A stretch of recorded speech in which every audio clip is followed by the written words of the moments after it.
pagi teman-teman semua. Hari ini tanggal 14 Februari 2024 di mana kita menggunakan hak pilih kita, dan mari kita lihat bagaimana kondisi di TPS dekat rumah. Nama saya Najib Pakausa dan bagaimana kita bertanya dan sebelumnya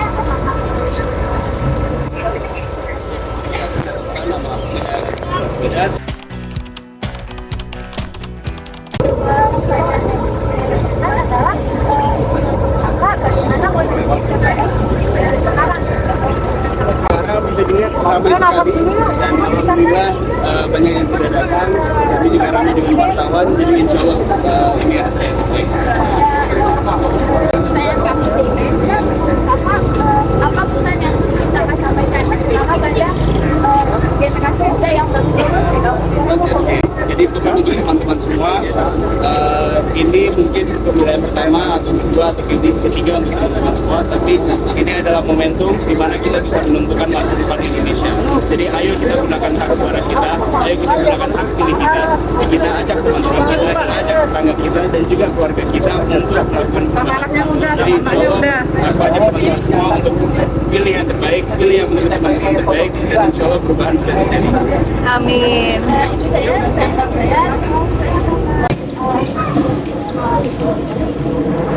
Baik, nama saya Pertanyaan pertama, menurut Anda bagaimana kondisi TPS hari ini? ya karena semalam baru dan tadi sayangnya ada satu kejadian tapi ada itu kemarin. Menurut Anda, selama pemilu 2024 ini Anda dapat informasi tentang pemilu itu dari mana aja sih? Rata-rata dari medsos karena biasanya aku sering main di situ sama kebetulan ini penggemar politik, jadi saya ikut-ikutan karena punya jadi kalau medsos ya. Pemilu 2024 ini dibandingkan pemilu sebelumnya tuh gimana? Apakah ada perbedaan?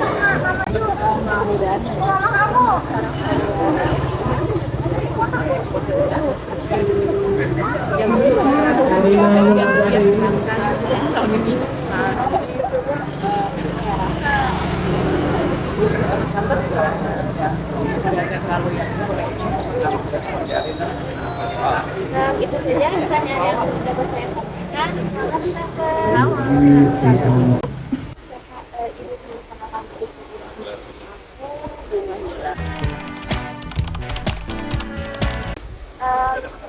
karena itu seorang pengawas ini, apa saja persiapan yang harus dilakukan untuk penyampaian dulu?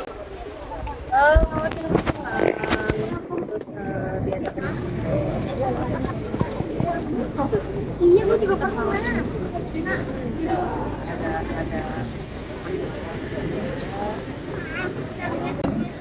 Menurut Ibu nih kan banyak sih udah diangkat ke pemilu yang baru 12 tahun ini. Apa sih yang ingin disampaikan kepada anak-anak kita ada di sini? Sebelum memilih berpikirlah yang jernih, teliti, harus bisa melihat dengan jernih otaknya, hatinya. Itu saja ya pertanyaan yang dapat saya tanyakan. Terima kasih sangat menyenangkan. Nama saya Hidayat. Pertanyaan yang pertama, menurut Om, bagaimana partai politik yang ada di Indonesia? Kalau saat ini partai politik di Indonesia sudah sangat banyak ya, baik yang ikut kontestasi pemilu maupun yang tidak ikut kontestasi. Artinya masyarakat Indonesia sudah banyak pilihan untuk memilih partai sesuai dengan hati nurani ataupun kesamaan ideologisnya, baik partai yang berbasis nasionalis maupun partai yang berbasis kepada. Jadi pilihannya sudah beragam dan sangat baik. Ya, pertanyaan yang kedua, bagaimana menurut Om antara proses pemilu hubungannya sama keberagaman yang ada di mana? Pemilu ini bukan yang kali pertama ya, sejak Indonesia merdeka, Indonesia sudah berkali-kali melaksanakan pemilu. Artinya bahwa secara demokrasi Indonesia terutama rakyatnya sudah paham dan sudah ikut berpartisipasi dalam menentukan baik masyarakat Indonesia yang ada di ujung sana di Pulau Sumatera, di Pulau Kalimantan, Sulawesi, Jawa sampai ke Papua. Artinya seluruh partisipasi rakyat Indonesia ini menggambarkan keberagaman rakyat Indonesia dalam mensukseskan pesta demokrasi dalam pemilu. Nah, itu saja yang dapat saya tanyakan. Terima kasih Om. Semoga Oke, terima kasih.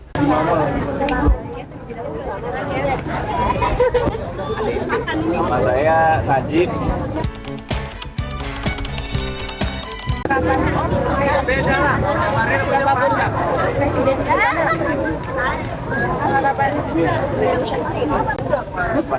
Indonesia tetap damai, ekonominya tetap maju.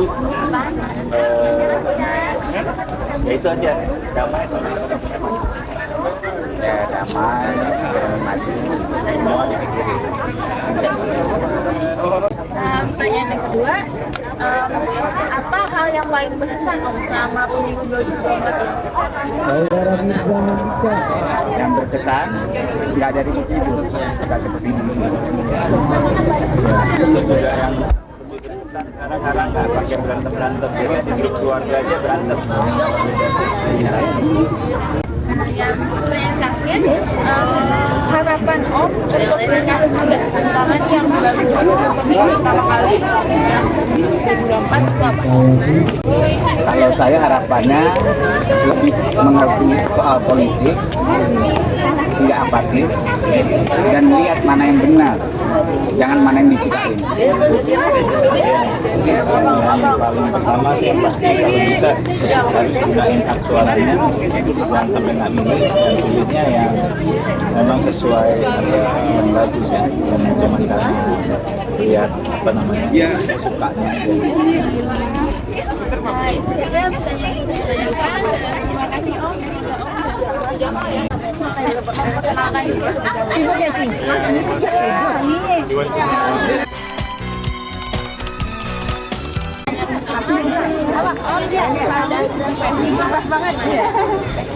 Ya kalau kita lihat sekarang baik kesehatan juga antrian kelihatannya sudah mulai tertata dengan baik proses pemilihannya gitu. Jadi pemilu tahun ini.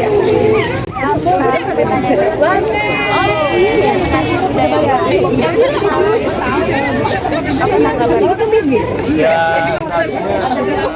yang baru kali itu masih biasa dengan pilihan terkait dengan caleg, tapi memang anak-anak muda harus dibuka mata politiknya, jadi harus di pengetahuan politik, dia juga tahu tentang politik Indonesia, sehingga punya gambaran tentang visi ke depan Indonesia itu seperti apa.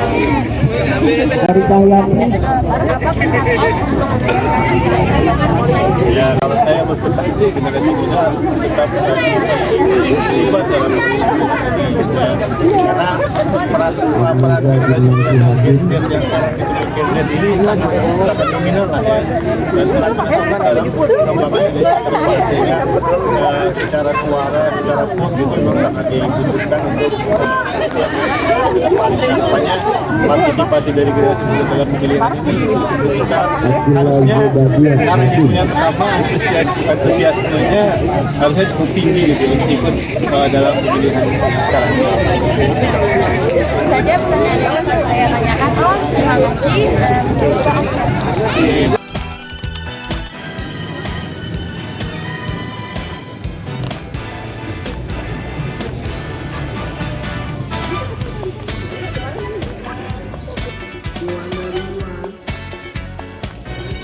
Ya kalau di dalam nggak.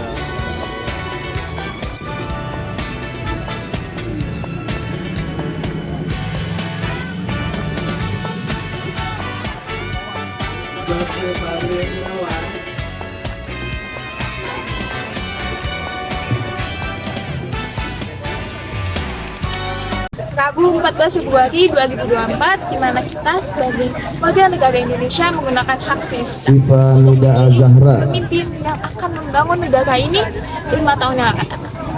Seperti yang dapat kalian lihat di belakang saya, ada TPS 60, salah satu TPS yang ada di daerah Lebak Bulus, di mana salah satu capres calon presiden nomor urut 1 Bapak Anies Rashid Baswedan bersama keluarganya menggunakan mobil.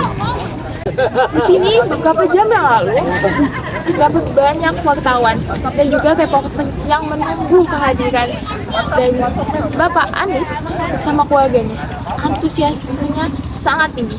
Namun seperti yang kalian dapat lihat sekarang, TPS sudah cukup sepi karena banyak dari warga sekitar yang telah menggunakan hak pilihnya pagi tadi. Dari hasil wawancara yang sekali lagi untuk para pemilih mohon membuka surat suaranya banyak dengan dari hati. narasumber yang sangat antusias dengan adanya pemilu 2024 ini. Salah satu hal yang dapat disimpulkan dari wawancara tadi bahwa generasi muda harus peka terhadap politik. Generasi muda harus terupdate dengan info-info terbaru dari pasangan calon yang akan mereka pilih. Generasi muda juga harus memilih menggunakan hati nurani mereka, menggunakan pikiran mereka berdasarkan kompetensi, prestasi, dan visi-visi dari para calon presiden dan wakil presiden. Dan diharapkan generasi muda tidak golput dan tidak mengikuti tren ataupun ikut-ikutan karena teman ataupun lingkungan di sekitar. Diharapkan dengan pemilihan umum tahun ini 2024, generasi muda dapat membangun bangsa ini sebagai salah satu pemilih terbanyak di Indonesia.